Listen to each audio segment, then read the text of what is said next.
It's been 8 days now since I finished my last marathon, and a lot of people have asked what it's been like to run that much and then stop. If I wanted to continue, if I could have physically continued, if I just felt like I got to get up and run in the morning, if all of a sudden there's a 26.2 mile hole in my life.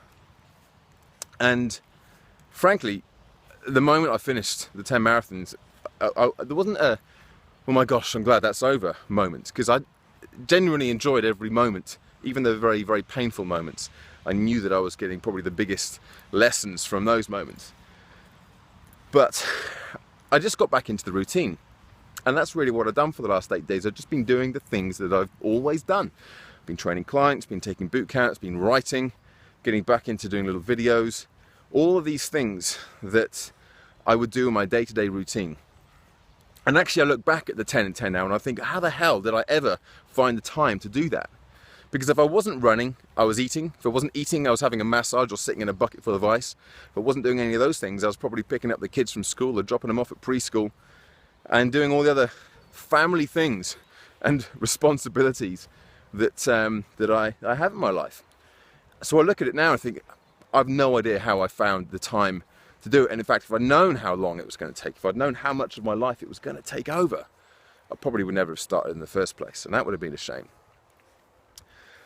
And really, time is the reason I wanted to shoot a little video today, because personally, I've got a bunch of projects and books and products and content that I want to create, and I want to get out there into the world, hopefully in some way help with knowledge, inspiration, whatever it might be, but to help other people and to kind of get out of my head and onto paper in some way or another all these ideas that are rattling around.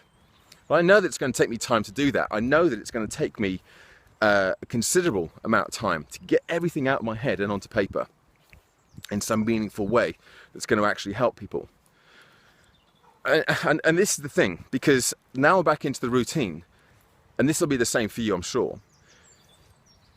The number of tasks that I have to do each day miraculously add up in time to 24 hours.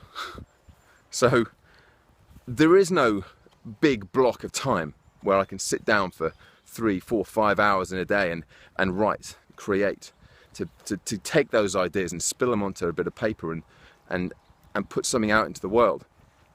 That's not going to happen. And it's not going to happen for you either. Whatever your big projects are, whatever is rattling around inside of your head, that little niggle, that little friction, things you want to do, but you just can't find the time to do it.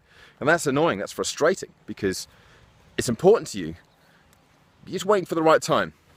I can tell you now, that time ain't coming. Time's never going to be right. You're never going to have enough time unless you're ready to make that time. And that's the only thing that we can do, because the list of things that we have to do will always expand to fill the available time. That's always going to happen. So all we need are two things. We need it to be important enough for us to really, really be prepared to make some sacrifices. And we need to be able to know what that first step is. If you know what the first smallest step is, whether it's researching something or just sitting down for a half hour and writing something, if it's a book or whatever else you have in your head, or maybe it's training for a marathon or any kind of event. If you know what that first step is and you're ready to make the sacrifices with your time, then you have everything you need. You don't need to know how the whole thing is going to map out. And certainly that's one of the things that the 10 and 10 taught me. I never knew, and I never wanted to know how running 10 marathons was going to feel like. I have no idea. People ask me regularly, what's it going to be like when you get to 8, 9, 10 marathons? What's it going to feel like? I had no idea. How could I possibly know? But I knew that by the time I got there, I'd have the answers. And so will you, whatever it is that you want to do.